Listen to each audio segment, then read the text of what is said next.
How to create a group on a Splitwise. Hi everyone, welcome to our channel. This is Rose from Create Login and Delete, and without further ado, let's begin.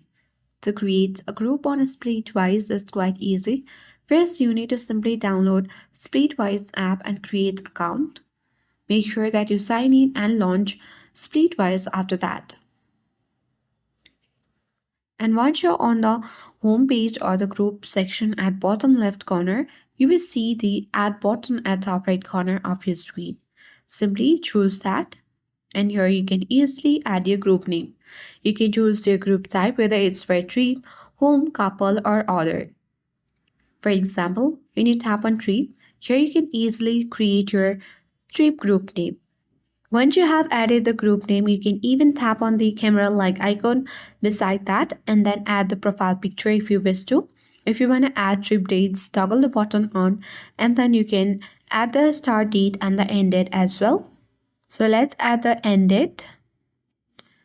And after that, you can easily see that we have successfully added the end date as well. Tap the done button at top right once the group has already been done creating, and here you can easily add the members and then you can easily add the expenses. Either you can share the group link as well. So in this way you can easily set up your group on Splitwise. I hope this guide was helpful. If it was, then do like, share, comment, and don't forget to subscribe. Thank you for watching, and I'll see you in the next video.